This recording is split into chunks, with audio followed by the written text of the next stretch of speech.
comment elle se sent actuellement dans la situation dans laquelle elle est coincée. Dîner en famille. Les hôtes de Waverly, Amanda et Josiah Marvin, étaient plus nerveux qu'elle. Les longs doigts d'Amanda tremblaient et Josiah bondissait constamment de son siège pour aller vérifier que tout se passait bien en cuisine, longeant à chaque fois un établi envahi d'outils et de copeaux de bois. Comme tu peux le constater, Josiah a une passion, dit Amanda en souriant. Alors que des rides se déployaient autour de ses yeux verts, son visage doux et avenant la faisait paraître sans âge. Elle était plus grande que Waverly. Elle désigna les différents instruments en bois sculpté suspendus au mur, des guitares de toutes formes et tailles, d'une beauté brute. C'est lui qui les fabrique, poursuivit-elle. C'est un musicien plutôt doué. Merci beaucoup. Il joue lors des offices. Les offices, s'étonna Waverly. Chaque dimanche, nous y assistons tous. Je vois. Amanda désigna un banc en bois. Merci beaucoup, c'est trop gentil. Merci tous. Je note. Merci beaucoup. Amanda désigna un banc en bois sur lequel Waverly prit place. Tu ne peux pas savoir combien c'est agréable de voir des gens de votre âge. J'avais oublié l'aspect de la peau jeune. Amanda se pencha en avant, comme pour toucher la joue de Waverly, qui recula. Elle observa avec méfiance le visage ouvert de la femme, son front haut. Merci beaucoup. Et ses pommettes saillantes, tout en cherchant ce qu'elle pourrait en tirer. J'ai pris le thé avec Anne Maté tout à l'heure, et elle m'a fait la même réflexion.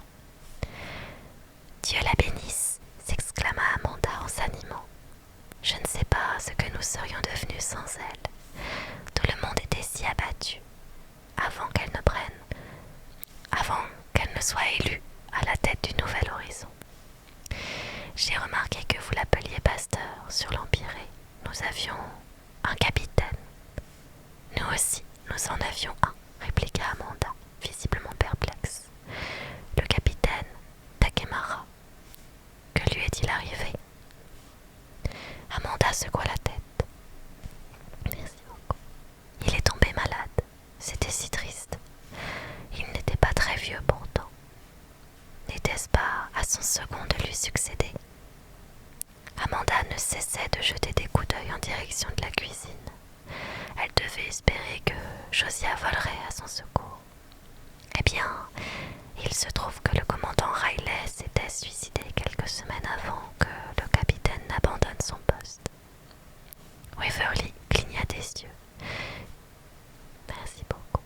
Puis se força à sourire.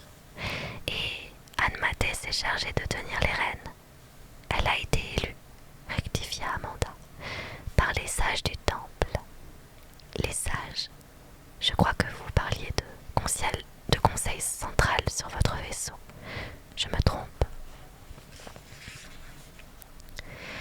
Il me semble que dans le cas où le second ne pouvait pas remplacer le capitaine, on organisait des élections générales, auxquelles tout le monde participait. Ça n'apparaît pas dans le règlement. Oh, gloussa Amanda, je ne connais rien à la politique, n'est-ce pas, Josiah? Il était justement en train de déposer une marmite fumante sur la table à manger. C'est vrai, Waverly. Amanda n'entend rien à ces choses-là. C'est une artiste, tu sais. La jeune fille posa les yeux sur le tableau au-dessus de la table. Le portrait d'une fillette aux joues roses et aux boucles brunes. Vous avez peint celui-là? Oui. Tu la reconnais? Demanda-t-elle, une lueur malicieuse dans le regard. Waverly étudia les pommettes joufflues et le menton pointu, l'implantation rectiligne des cheveux et le corps dodu.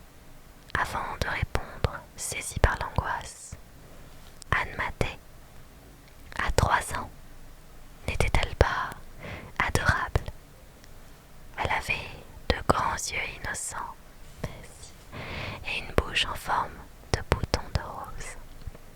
Ses menottes, potelées, serraient un épi de maïs. Elle était effectivement très jolie. J'adore peindre les enfants. J'y trouve des vertus thérapeutiques. Bien entendu, je n'ai pas pu travailler à partir de modèles vivants. Le pasteur a eu la bonté de me prêter une photo. Vous êtes très doué, nota Waverly. Elle voulait se persuader que la femme ignorait ce qui s'était passé sur l'Empyrée. Celle-ci lui était sympathique, tout comme Josiah. Plus petit que son épouse, il avait les yeux marrons, écartés, et une tignasse grise. Il s'affairait dans la pièce pendant qu'elle parlait, mais il semblait toujours laisser traîner une oreille et souriait régulièrement. Mais si, il s'aimait. Waverly le voyait bien. Le repas est servi, lança-t-il en inclinant la tête vers la marmite. Il remplit les bols en terre cuite d'une soupe savoureuse. De gros morceaux de brocoli, de tomates et d'asperges flottaient dans un bouillon parfumé. Waverly prit un morceau de pain croustillant dans la corbeille devant elle et le plongea dans le liquide. Son ventre criait famine. Elle sentit soudain une légère pression sur son coude. Amanda lui souriait avec indulgence. « Nous avons nos habitudes, expliqua-t-elle, avant de fermer les yeux. « Seigneur, merci de nous avoir amené Waverly saine et sauve. Nous te sommes si reconnaissants d'avoir jugé bon de la conduire jusqu'à nous. » Waverly posa sa cuillère et baissa la tête. Elle n'avait jamais récité les grâces. À sa connaissance, personne sur l'Empyrée ne le faisait, pas même Kiran et ses parents. En proie au malaise et à l'agitation, elle croisa ses mains sur ses genoux, comme Amanda et Josiah, jusqu'à ce qu'ils disent « Amen ». Après avoir mordu dans son morceau de pain, elle s'exclama, la bouche pleine. « C'est délicieux !» Se reprochant aussitôt ses mauvaises manières, Waverly dut se répéter une fois de plus que, contrairement aux apparences, il ne s'agissait pas d'un repas comme les autres, et qu'elle était captive. « Tu as visité les jardins aujourd'hui ?» demanda Josiah, en émiettant du pain dans sa soupe. « Ils sont magnifiques, répondit-elle avec sincérité. Ils étaient bien mieux entretenus que sur l'Empyrée. Il y avait moins de mauvaises herbes, les épis de blé étaient plus droits, ceux de maïs plus verts.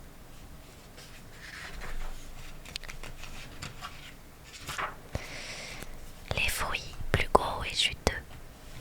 Elle en conclut que l'équipage avait compensé l'absence d'enfants par des activités agricoles. Nous avons joué dans les bagnons, ajouta-t-elle. Un bagnon. Ces arbres étaient mes préférés, petite, s'exclama Amanda. Tu nous imagines enfants, Josiah et moi.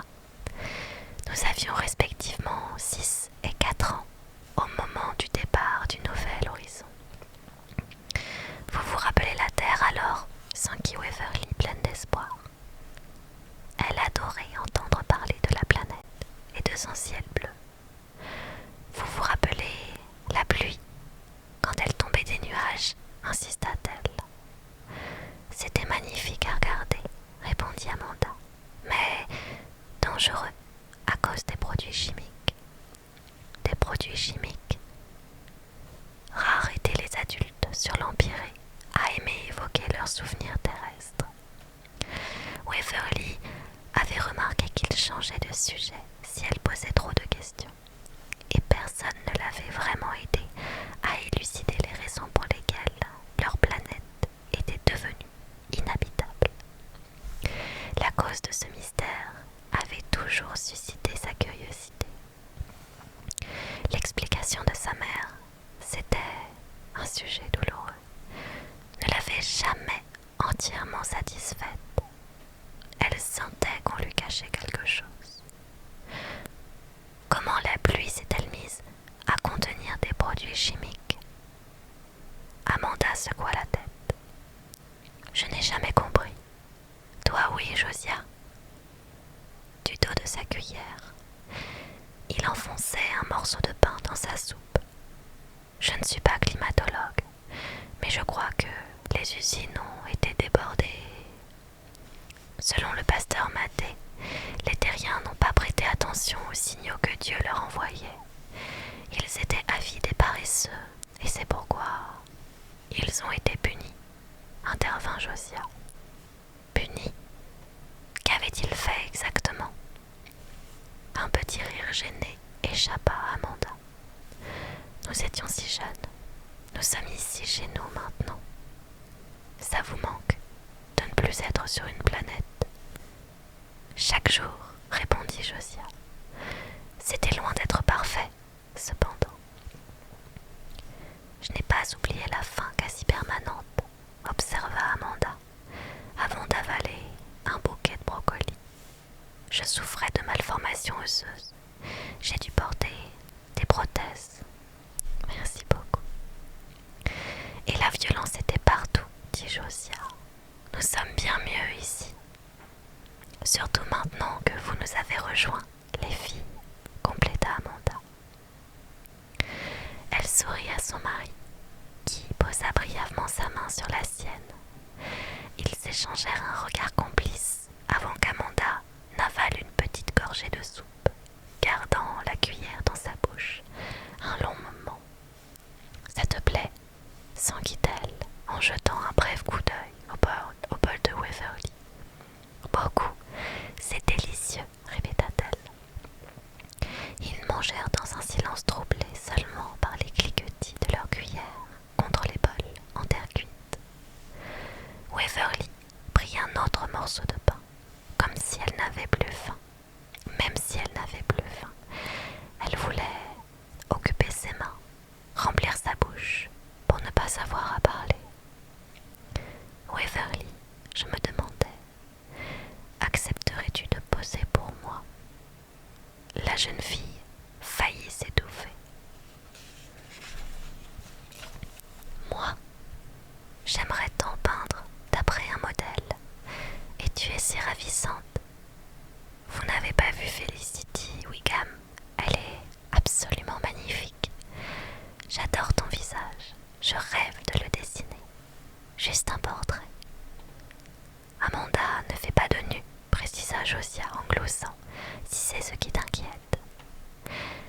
Et ça nous fournirait un prétexte pour nous voir plus souvent, ajouta Amanda. Si ça te convenait, je pourrais demander l'autorisation au pasteur. Waverly posa son morceau de pain avant de répondre. Je n'y vois pas d'inconvénient. Amanda se leva pour débarrasser. Qui a encore de la place pour des cookies au flocon d'avoine, avec une boule de glace à la vanille? Merci beaucoup. Tu en as déjà mangé? Demanda Josiah à Waverly. Nous n'avions pas de vache sur l'Empyrée, répliqua-t-elle avant de baisser le menton. À chaque mention de son vaisseau, une vague de tristesse la submergeait et elle devait ravaler ses larmes. Il est toujours là, se répétait-elle. Ils sont toujours là. Hésitant, Josiah rompit le silence, gêné.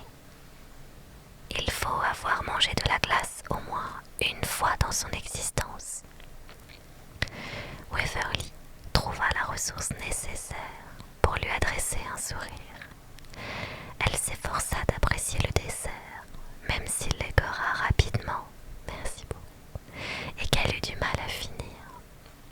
Elle aida Josiah et Amanda à débarrasser et ranger, puis ils la raccompagnèrent jusqu'au dortoir.